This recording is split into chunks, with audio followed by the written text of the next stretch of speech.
시대가 가면 갈수록 현대인들의 마음은요 쇠약해져 가고 있는 것을 보게 됩니다. 수많은 스트레스와 긴장과 압박감 속에 살아가고 있는 것이 사실입니다. 한국의 40대 50대 남자의 사망률이 세계 최고랍니다. 잘해주세요. 주부는 주부대로, 학생은 학생대로, 또 노인은 노인대로, 직장인은 직장인대로, 사업하는 사람은 사업하는 사람대로 정신적인 피로가요 말도 못해요. 방송 매체를 보면서 느끼게 되는 것은 많은 사람들이 절망과 낙심 속에서 우울증에 시달리고 그렇게 살아가고 있다는 거예요. 어떻게 보면 참 전체가 다 정상인 게 없는 거예요. 많은 신앙인들도 이 시대적 상황 속에서 많은 영향을 받는 아주 어둡고 위대한 시대를 살아가고 있습니다. 조금 달라야 되는데 이게 쉽지가 않아요.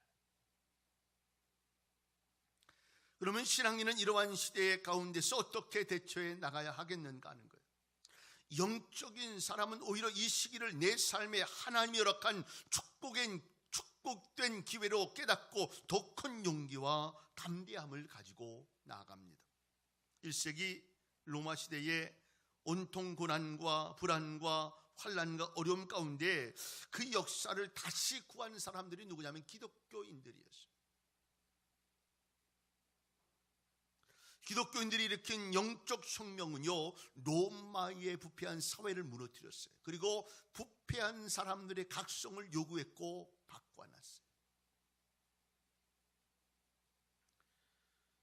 130년 전만 해도 우리나라가 정말 못 사는 나라, 상상도 하기 어려울 만큼의 못 사는 나라였다고 그래요. 요만큼 먹으면서 그렇게 하고 또 그렇게 살아가면서 굉장히 어려운 시기를 겪었다는 거예요.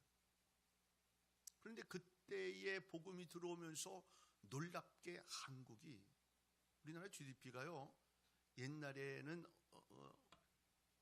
몇이었냐면 120몇이었대요. 근데 우리나라 지금요 GDP가 11위래요. 여러분 잘 사시는 거예요. 잘 살고 있는 거예요. 그럴 때마다 기독교는 일어나고 교회는 자꾸 모여서 기도하기 시작했어요. 어려울 때마다 하는 이야기가 뭐냐면 기도하는 일이 우리에게 있게 되었다고 함께 기도하기 시작해요. 그런데 놀라운 사실은 변화도 있고 놀라운 역사도 경험되어지더라는 거예요. 세계 경제 공황 때마다 교회가 앞장서서 회복의 주역이 됐습니다.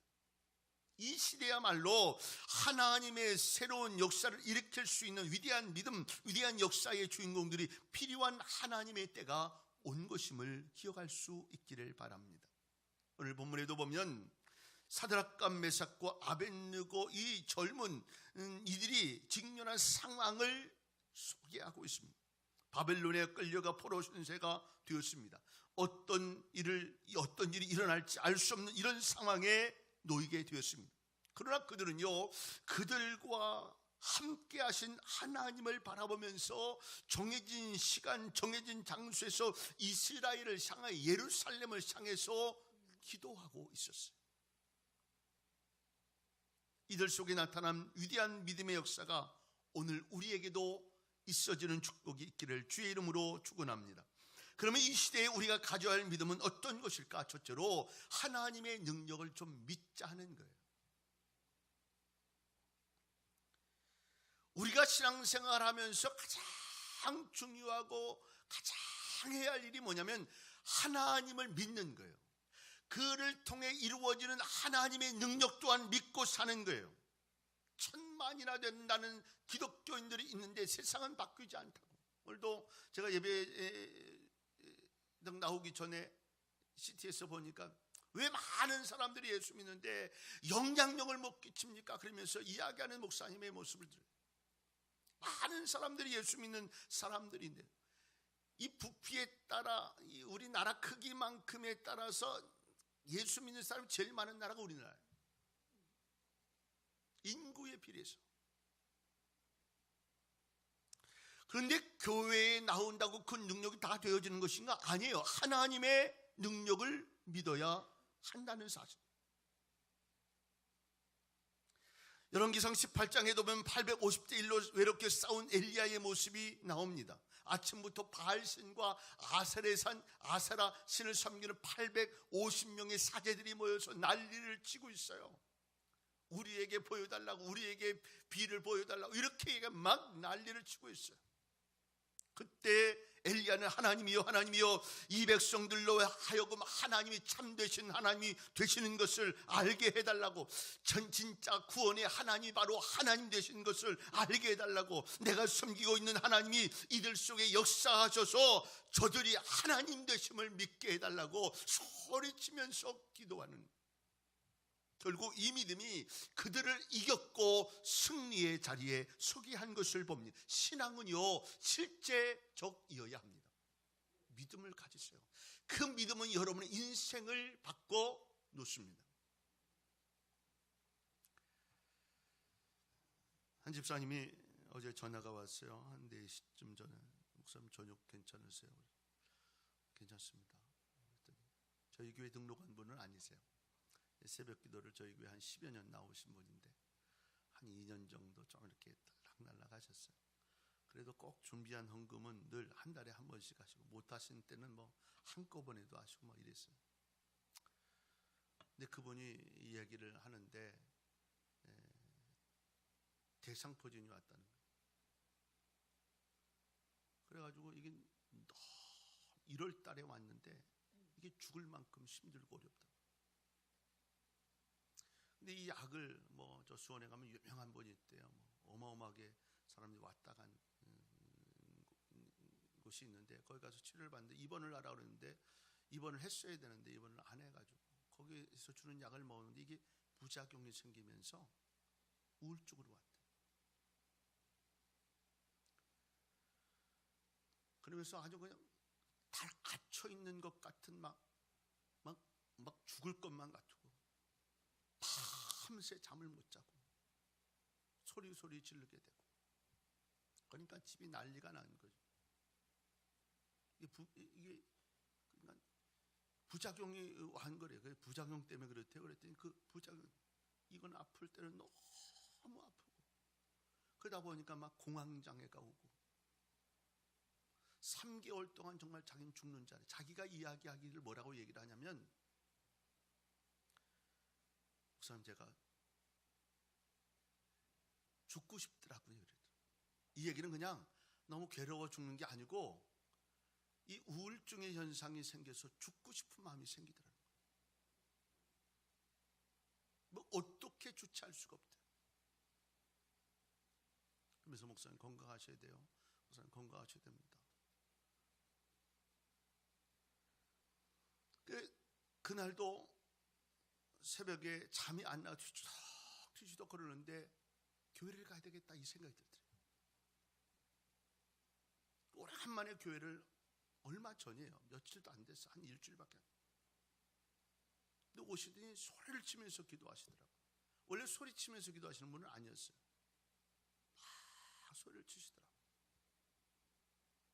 놀라운 은혜가 있었어요. 기도하는 그 가운데 하나님의 마음이 그 마음을 만져줬어요. 그리고 기도가 끝나고 산을 2, 3일 올라가면서 운동하면서 기도를 막 했대. 그런데 3개월 동안 죽을 것 같은 그 마음 속에 마음에 하나님 평안을 주셨더라고요. 여러분 믿음은 어떤 건지 아세요? 대단한 믿음이 있어서 내가 순교하는 자리에서 내가 순교합니다 이렇게 가는 게 믿음 아니고, 오늘 내가 절망해서 삶을 뒤치고 죽을 것만 같고 막, 그래서 집도 뭐 지금도 제가 뭐 작진 않은 집이라고 생각하는데 더 큰 집으로 가서 좀 있는데 자꾸 막 뭐가 콱콱 달려오고 막 숨을 찰 수가 없고 숨을 쉴 수가 없고 막 죽을 것 같고. 그런데 뭐가 기억나냐면 성전이 기억난 거예요. 새벽 제단이 기억나고 하나님을 기도했던 것이 기억난 거예요. 그래서 그날 나와서 예배하는데 그때 하나님 안 주시는 애가 있어요. 그러면 지금 괜찮다고, 목사님 괜찮아요 그러면서 밥 사주겠다고 간장게장 사주더라고. 나중에 봉투 주면 목사님 꼭 이거 대상포진 가서 접종하세요 그러면서 그것까지 주더라고요. 그래서 꼭 가서 맞을게요 내가. 제가 그 얘기를 들으면서 이 세상이 정말, 친한 목사님 여러분 아시는 이준호 목사님이 공황장애 갑자기 왔어요. 그 막 아파가지고 어떻게 못하더라고요. 저랑 차를 타고 가는데 옆에서 와가지고 막 제가 20-30분 막 주물렀어요. 목 주물르고 여기 다리 주물르고 손 주물르고 어떤 주체를 못하더라고. 하여튼 어떻게 방법이, 식은땀이 나고. 그분이 얘기하는 게 뭐냐 그러면, 목사님 저는요 이 공황장애가 무슨 그냥 부자병이라고 생각했대. 상상도 안 했대. 그 얘기를 하는데 제가 마음이 좀 미안하더라고. 우리 이준호 목사님, 내가 더 좀 마음 좀 써줄 거야. 너무 아파가지고 죽고 싶을 만큼 막 절망의 마음을 가지고. 그런데 하나님을 생각하는 그 마음으로 믿음이 생겨지니까 믿음의 모습으로 언제 그렇지 모양으로 상락들어요. 여러분, 예수를 믿고 사는 우리들에게 하나님의 능력을 믿는 것은 신앙의 가장 중요한 일이에요. 교회 나오는데 예배 드리려고 오는데 기도하는데 찬송하는데 하나님 앞에 하나님을 신뢰하는 믿음이 없다라고 하는 것은 가슴 아파요. 그냥 예배 드리는 거예요. 어떻게 보면 드려주는 거예요. 예수님을 만나야 합니다. 신앙은요 실제적이어야 돼. 그 주님이 느껴지고 그 말씀이 생각나서 성전을 향해 나오면서 부르짖을 때 하나님이 그 마음을 낫게 하시는 거예요.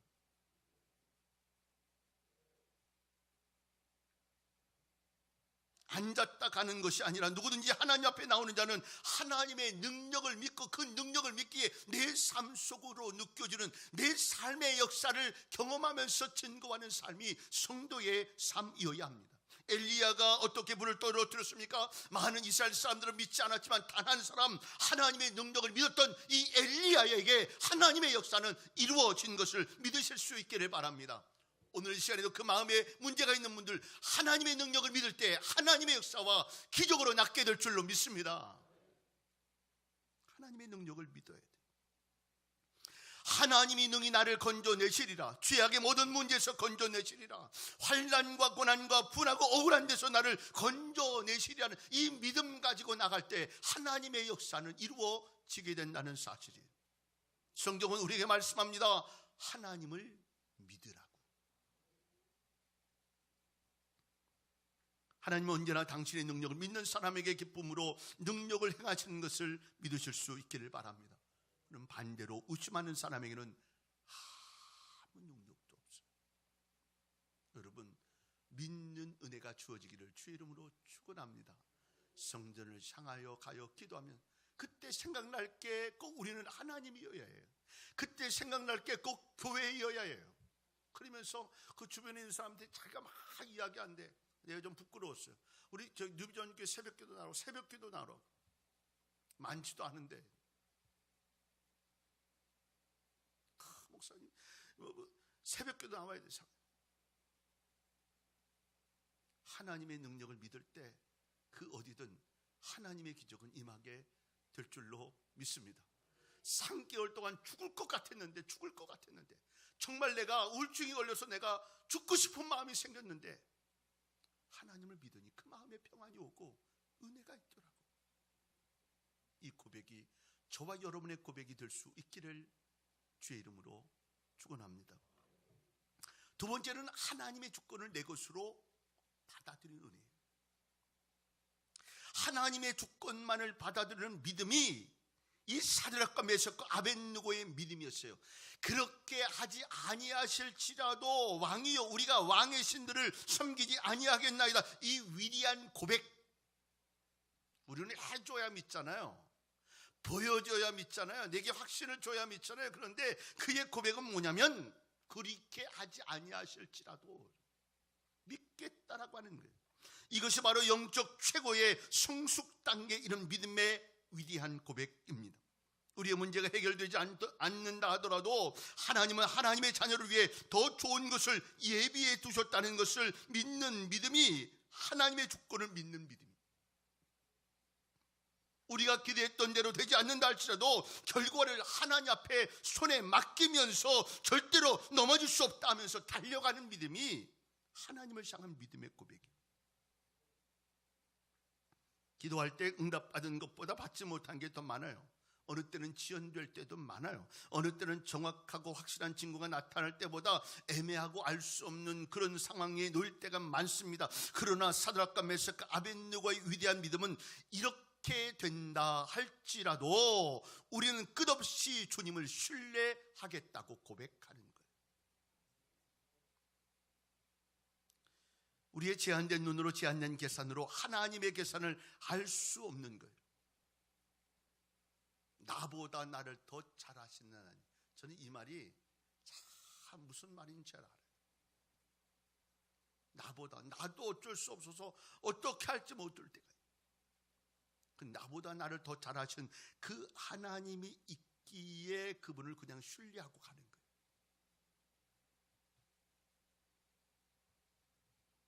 그런데 이런 믿음에 직면하게 될 때 결단해야 하는 몇 가지가 있어요. 하나님, 내가 하나님의 주권을 인정한다. 그래, 믿고 나가자, 은혜로 가자 라고 이야기할 때 큰 갈등이 되는 몇 가지가 있어요. 그 첫째는 뭐냐면 선택이에요. 이것이냐 저것이냐 고통스러운 선택에 직면하게 될 때가 있어요. 사드락과 메삭과 아벳느고가 이 상황 속에서 죽음의 위기 앞에서 이 일을 거절하는 거예요. 여러분, 이건 쉬운 일이 아니에요. 목사로서 늘 제 마음속에 간직하고 있는 그 일들 가운데 한 가지 이 부분이, 내가 만약에 목숨을 걸고 내놓아야 할 그때가 온다면 내 판단은 어떻게, 내 선택은 어떻게 할까요? TV 프로그램 중에 어쩌다 어른인가 하는 그 프로그램에서 나오는데 그 강사가 나와서 이런 말이에요. 김구 선생님의 이야기라면 김구 선생님이 나라를 사랑하는 모습을 이야기하면서 나는 모든 소원이 우리나라의 자주 독립이다. 이게 김구 선생님의 그 요구였어요. 소원이었고, 그런데 그 아들도 있는데 그 아들도 역시 독립운동가였다고 그래요. 그런데 그 아들이 폐병이 걸리면서 이 죽을 상황이 놓여지는 상황이 생겨져서 그 며느리가 가서 액을 울면서 이렇게 얘기해요. 아버님 그래도 임시정부 주소까지 지금 주소하시고 있는 분이니까 이거 좀 페니실린 좀 구해서 좀 달라고. 근데 김구 선생님이 이걸 거절했다는 거 아니에요? 저는 그것까지는 이해가 안 돼. 거절한 이유가 뭔지 아세요? 이 약이 없어서 죽어가는 동지들이 많은데 너한테 특권을 줄 수 없다는 거예요. 제 생각은 거기도 주고 여기도 주면 안 되나? 그러면서 그 아들에게 그냥 잘 죽으라고 그랬대요. 너무 속 터지더라고. 그만큼 나라 사랑한다는 표현하고 싶었지만 죽으라고. 이게 내 생명이 걸려있다 그러면 한 번 선택하는 거에 살기도 하고 죽는다고 얘기하면 이게 쉽게 한 일이 아니에요. 똑같은 상황이 우리 딸들이 옆에 있는데 아빠 그냥 한 번 절하고 가, 그냥 그러면 돼, 사는데 아빠 이렇게 얘기하면 그거에 마음 안 흔들릴 사람이 없어요. 얼마 전에 일본 그 선교사들이 갔을 때 그 초창기의 모습을 소개하는데 이만한 널판 뒤에 십자가를 그려놓고 예수를 표현하면서 이거 밟고 가면, 선교사들한테 하는 말이에요. 이거 밟고 가면 살고, 이거 밟고 가면 살고, 밟지 않으면 죽는다. 그냥 바로 죽이는 거예요, 그 자리에서. 근데 그 선교사가 결국은 밟더라고. 그 모습 보면서 그 사람, 그 모습을 갖고 있는 그 선교사의 모습을 저는 정말 뼈저리게, 죽음에 대한 선택 앞에서도 이걸 거절할 수 있는 믿음은 대단한 믿음. 그런데 계산이 막 빠르게 돌아가고 그 상황 속에 이루어지는 그때 내가 선택하는 일들은요, 하나님을 위한 선택이 못 될 때의 그 가슴 아픔은 얼마나 아픈지 몰라요. 그래서 제가 이럴 때마다 제 마음속에 갖는 마음은 이런 마음이에요. 하나님이 원하면 하자. 그 마음으로 자꾸 몰아가면 하자. 우리 딸들에게 언젠가 제가 얘기하면 그런 말 했어요. 하나님이 기뻐하시면 그냥 해. 너무 헷갈릴 때가 많아요. 아니, 목사님 믿음이 좋으니까 너 목사님쯤 되니까 이렇게 다 이야기할 거, 갈등 없게 이렇게 얘기할지 모르겠지만 그 속에 갈등은 말할 것도 없어요. 저는 그래도 갈등이 덜한 편이에요. 저는 잘 잃어버리는 편이고 덜 기분 나쁜 상황이 제게 은혜가 있어요.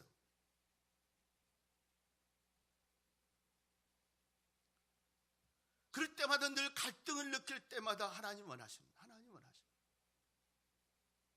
이 마음의 선택을 하게 돼요. 우리가 믿음의 하나님의 주권을 인정하고 하나님의 역사와 능력을 바라보면서 그 모습을 쫓아갈 때 늘 갈등을 느끼는 거예요. 근데 여러분 기억하세요. 하나님이 기뻐하는 것 아세요? 이게 지나고 나면 그게 기적의 씨앗이었어요. 계산을 많이 돌려보세요. 자꾸 생각해 보세요. 그러면 안 해요. 좀 생각해 보겠습니다 하는 얘기는 거의 반은 안 하겠다는 얘기예요. 하나님 원하시면 해야지 라고 이야기하면 거기에 초점 맞추는 거예요. 누군 늘 좋겠어요? 누군 그 상황 뻔히 아는 상황을 보면서 그렇게 하겠어요?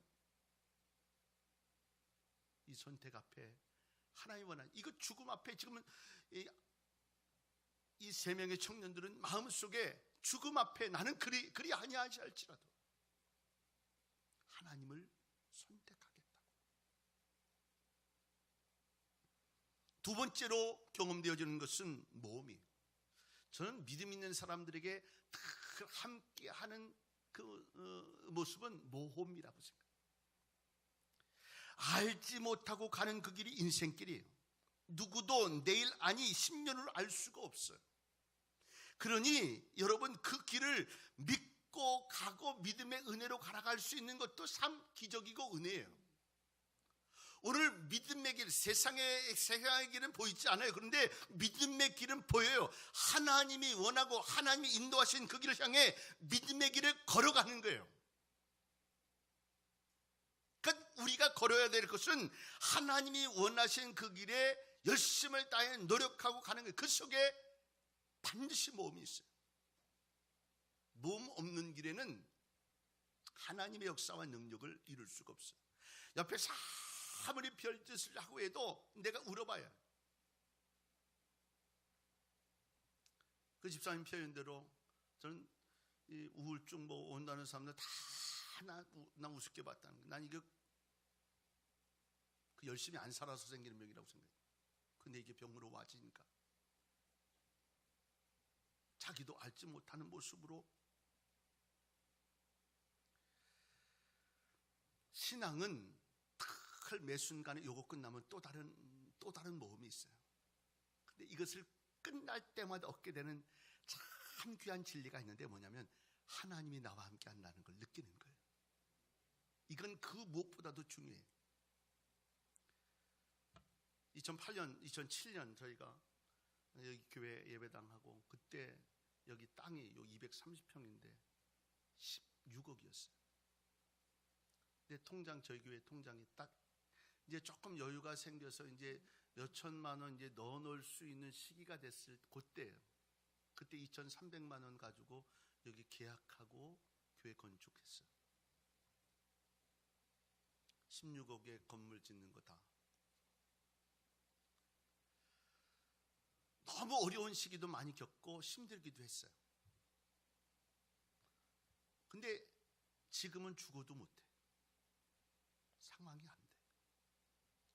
지나고 나면서 더 기도하고 울게 되더라고.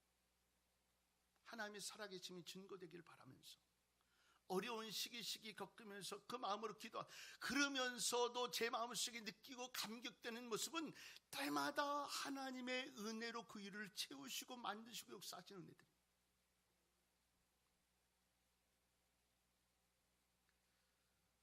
생각 없이 했던 그 일이 더 믿음 좋은 건 우리 교인들이요, 그것 가지고도 목사가 하자니까 한 거예요.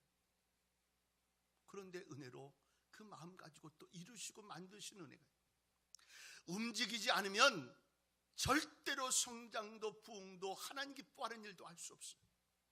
우리가 할 수 있는 속에서 움직일 수 있는 마음을 가져야 돼요. 계속해서 끊임없이 모험도 이루어지고 하나님 원하신 그 일도 이루어가기 위해서 끊임없이 감당할 수 있는 모습이 있어야 돼요. 결단 없는 신앙은요, 매일 그 자리고 성장도 없어요. 체험도 없어요. 그래서 감격적인 내 마음에 역사하시는 하나님의 은혜를 이야기할 수 없어요. 그런데 그것을 경험하는 사람들은 늘 마음속에 하나님의 역사였고 은혜였다고 고백해서 그분 간증하고 싶어. 제가 그랬어요. 오늘 저녁에 오시면 저녁 때 간증 좀 하세요. 근데 하고 싶어 하시더라고. 근데 이제 아내한테 물어본는데 아침에 전화 왔어. 문자 왔어. 얼마나 됐다고 그걸 또 간증하냐고. 조금 더 있다라고. 자기는 하고 싶어 죽은 거예요.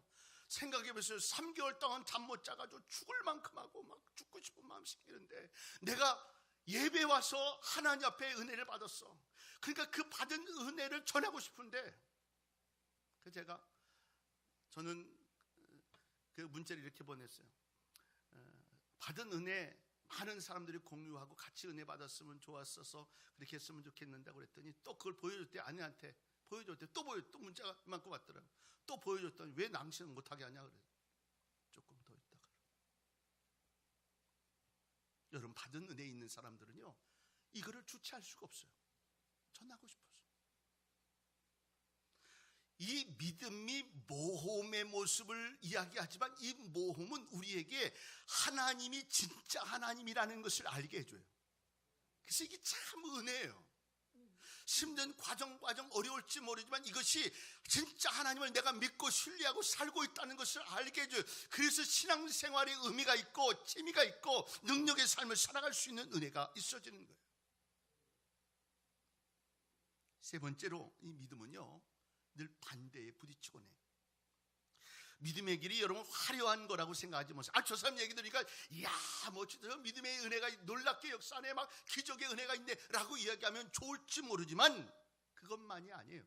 눈물이 많고 얼룩져져 있는 상처가 많아요. 믿음의 조상들도 보세요. 또 시험에 시험, 환난에 또 환난, 고난에 또 고난. 이것이 믿음의 길이었어요. 믿음의 길이란 온통 좋은 일만, 만사형통만 되는 건 아니에요.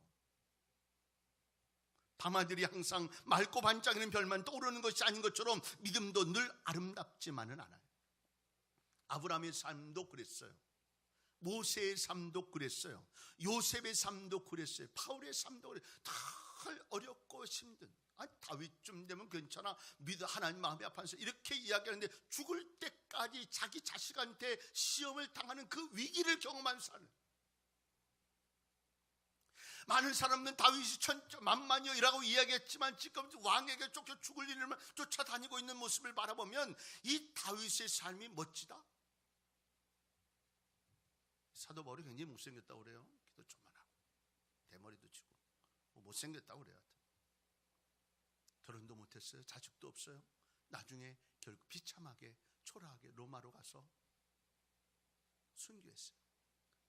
이건 그런 시각으로 보는 사람들이 믿음의 역사를 이루고 믿음의 능력을 이루면서 그가 꿈꾸던 자기의 소원대로 기도하던 그곳에 가서 그는 복음 전하 순교하고 하늘 날아갑니다. 축복의 길은, 은혜의 삶은 내가 바라보는 그 주 내게 주신 그 소명 사명의 길을 가고 은혜의 길을 걸어가면서 최선을 다하는 거예요. 그런데 잃어버리지 마세요. 이 믿음의 길이라고 늘 화려하지만 않다. 그러나 그 일은 복이고 그 일은 축복이라는 사실을 마음속에 기억할 수 있기를 바랍니다. 자꾸 우리 그 집사님 얘기하게 되는데 주님의 은혜를 느낀 게 감격이래요. 느낀 것이 감사하대. 그러니까 내 마음속에 가져야 하는 그 일은 뭐냐면 늘 은혜로 살면서 감사하며 사는 거예요. 하나님은 내가 생각한 것보다 훨씬 깊고 내가 보는 것보다 훨씬 더 큰 것을 준비하고 계세요. 지금 당장은 안 되는 것 같아도 지내놓고 보면 더 큰 하나님의 뜻이 이루어지는 것을 보게 돼. 이것이 바로 오늘 본문에 그리 아니하실지라도 라고 하는 거예요. 그러니까 우리는 믿음으로 오늘 보여지지 않는 그 길을 걸어가야 해요. 오늘 지치지 않고 또 일어나요. 오늘 그런 이야기를 들을 때마다 마음의 은혜가 있어요. 그런 걸로 목사는 또 힘이 나. 그래, 하나님이 우리 교인들 또 이렇게 한 사람 한 사람 만지시고 역사하신 하나님의 은혜로 이렇게 세워주고 만들어가는 은혜를 경험하는 거예요.